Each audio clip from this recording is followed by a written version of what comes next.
लेकिन अब मैं आपको बता रहा हूं कि कैसे उत्तर प्रदेश में योगी और अखिलेश एक बार फिर आमने सामने आ गए और जंग पीडीए पर हो रही है। दर्शकों, पीडीए, ये फॉर्मूला आपने सुना है ना उत्तर प्रदेश में। ये तस्वीर कैसी उत्तर प्रदेश की है, पहले आपको दिखाते हैं।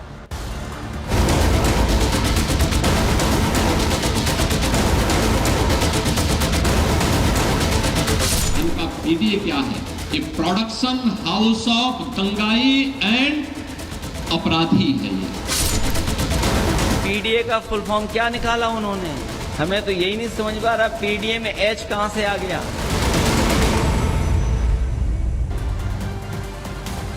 यूपी की 9 सीटों पर उपचुनाव होने वाले हैं, लेकिन चुनाव आपने कभी नहीं देखा होगा ऐसा जो उपचुनाव इस समय चल रहा है उत्तर प्रदेश में।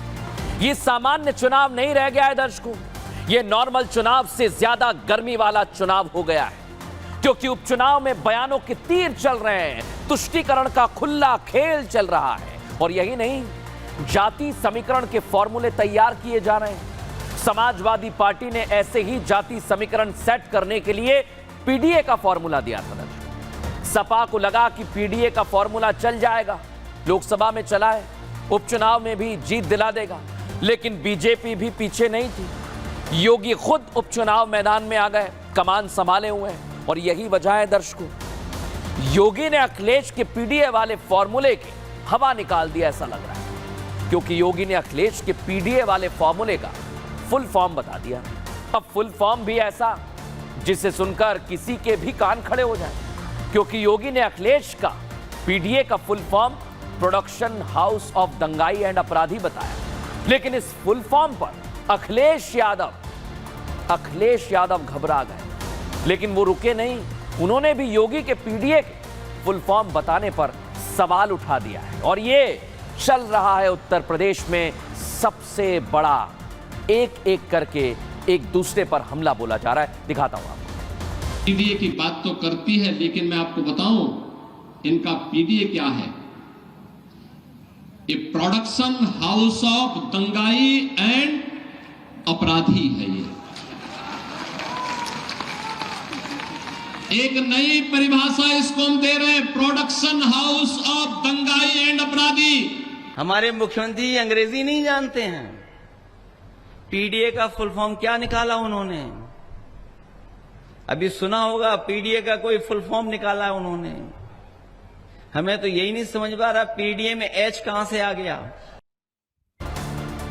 अखिलेश यादव यूपी उपचुनाव में चाहते हैं जीतना, और इसलिए वहां पोस्टर वॉर भी चल रहा है दर्शकों। एक पोस्टर बीजेपी की तरफ से लगता है तो उसी के जवाब में समाजवादी पार्टी का पोस्टर भी लग जाता है। देखिए जरा, बटेंगे तो कटेंगे देखा होगा, इसके जवाब में जुड़ेंगे तो जीतेंगे भी देखा होगा आपने। ये देख लीजिए, अब समाजवादी पार्टी की तरफ से अली भी हैं और बजरंगबली भी हैं, ये पोस्टर लग गया। देखिए जरा, संघ पीडीए के एकता की टोली भी लिखा हुआ है, जिसे देख विरोधियों में खलबली मची हुई।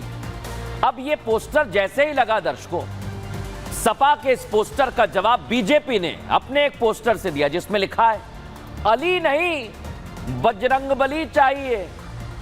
जरा सोचिए, एक पोस्टर लगता है तो उसके जवाब में तुरंत दूसरा पोस्टर लग जाता है। और इसलिए हम कह रहे हैं कि यूपी का ये उपचुनाव सामान्य नहीं है, उससे भी ज्यादा पेचीदा हो गया है। बीजेपी क्या कह रही है, सुनवाता हूं आपको। भारतीय जनता पार्टी के पास कोई मुद्दा रह नहीं गया है। मोहसिन रजा बताएं, मुख्तार अब्बास नकवी बताएं कि क्या भारतीय जनता पार्टी को इस 9 सीटों पर हजरत अली या को इस तरह से अपमानित करके, क्या आपको शिया वोट की जरूरत नहीं है? अब आपको भारतीय जनता पार्टी तो बजरंगबली को हमेशा से मानती रही है, उनका आदर करती रही है, उनकी पूजा करती रही है, उनके इष्ट प्रभु राम लला के जन्मभूमि के मंदिर निर्माण के लिए मार्ग प्रशस्त करती रही है। लेकिन जो राम भक्तों पर, कार सेवकों पर गोली चलवाते रहे हैं, वो आज चुनाव में बजरंगबली को याद कर रहे हैं। जो हर समय अली अली की रट लगाया करते थे, उन्हें आज बजरंगबली याद आ रहे हैं। ऐसे समय में चुनाव में जो बजरंगबली को याद करने का काम कर रहे हैं ना बजरंगबली उनके साथ आएंगे, ना अली उनके साथ आएंगे। देखा, अली और बजरंगबली तक बात पहुंच गई है दर्शकों। लेकिन यह सरगर्मी क्यों हो रही है, यह भी जान लीजिए। क्योंकि उत्तर प्रदेश उपचुनाव को लेकर सियासी पारा हाई है। योगी का बटेंगे तो कटेंगे वाला नारा हिट हो गया है, और समाजवादी पार्टी के पास इस नारे का अब तक तो कोई तोड़ नहीं। लेकिन सपा अपना पुराना पीडीए फॉर्मूला अपनाए हुए है। और योगी और अखिलेश सीधे सीधे आमने सामने आ गए हैं। अब योगी ने बीजेपी के प्रचार की कमान संभाली हुई है, तो अखिलेश यादव भी लगातार चुनाव प्रचार कर रहे हैं। लेकिन अखिलेश यादव ने तुष्टीकरण को अपना हथियार बनाया है और अखिलेश का फिलहाल कोई दांव नहीं चल पा रहा है, ऐसा कहना मुश्किल है, क्योंकि चुनाव होने वाले हैं। अब उपचुनाव के नतीजों पर ही सबकी निगाहें हैं कि आगे होगा क्या, किस तरह से ये सियासी लड़ाई आगे बढ़ेगी, इसी पर सवाल बना हुआ है। लेकिन हमले अब भी जारी हैं, दिखाते हैं।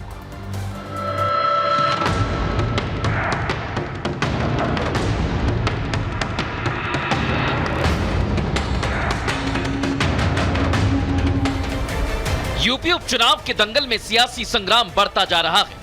बीजेपी जहां यूपी की सभी 9 सीटें जीतने के लिए धुआंधार प्रचार कर रही है, तो वहीं समाजवादी पार्टी भी इन सीटों पर फतह हासिल करने में जुटी हुई है। अखिलेश और योगी के बीच सीधी जुबानी जंग छिड़ गई है। बटोगे तो कटोगे, एक रहोगे तो नेक रहोगे, एक रहोगे तो सेफ रहोगे। अगर वो कह रहे हैं कि बटो नहीं कटो नहीं, तो पीडीए परिवार भी तो नहीं बटेगा। तो वो तो नारा आपके लिए लगा रहे हैं कि पीडीए परिवार के लोग बटना मत। यूपी उपचुनाव का दंगल कौन जीतेगा, ये चुनाव नतीजे आने के बाद ही साफ हो पाएगा। लेकिन इस चुनाव में जिस तरह से सियासी जंग छिड़ी हुई है, बयानों के तीर चल रहे हैं, उससे एक बात तो साफ है कि कोई भी दल यूपी का दंगल हारने के मूड में नहीं है। देश का इतिहास बताता है, बटे थे तो राम मंदिर का अपमान हमें झेलना पड़ा था। ये बांटने वाले लोग आपके दुश्मन हैं। जो इनकाउंटर वाले हैं उनका काउंटडाउन शुरू हो गया है। इसी वजह से आप देखते होंगे उनकी भाषा बदल गई है। यूपी में जो उपचुनाव हो रहा है, ऐसा चुनाव आपने पहले नहीं देखा होगा, ना ही सुना होगा, क्योंकि इस चुनाव में पूर्ण चुनाव वाली सियासी गर्मी छाई हुई है। कोई भी दल एक बयान देता है तो उसके जवाब में दूसरा दल तुरंत उस पर पलटवार करता है। ऐसा लगता है मानो दोनों तरफ से लोग आरोप प्रत्यारोप के मूड में बैठे हैं।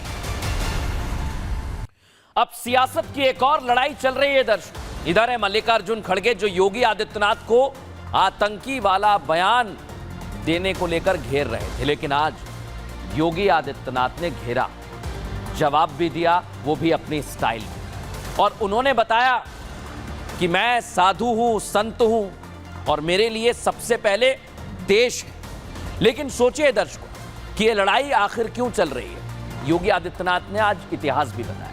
कांग्रेस अध्यक्ष मल्लिकार्जुन खड़गे ने योगी आदित्यनाथ पर हमला बोला। योगी आदित्यनाथ ने कहा था बटोगे तो कटेंगे, बटेंगे तो कटेंगे। मल्लिकार्जुन खड़गे ने कहा कि ये आतंकियों की भाषा है। लेकिन आज योगी आदित्यनाथ ने जवाब दिया। उनके परिवार पर जो अत्याचार किया गया था, जो अत्याचार आज से कई साल पहले हुआ था, वो याद दिलाया है योगी आदित्यनाथ ने। सुनवाता हूं आपको। बटेंगे तो कटेंगे, ये साधु का काम है, नाथ पंथ का काम है। अरे ये काम कोई टेररिस्ट बोल सकता है, आप नहीं बोल सकते। खड़गे जी, मेरे ऊपर गुस्सा मत करिए।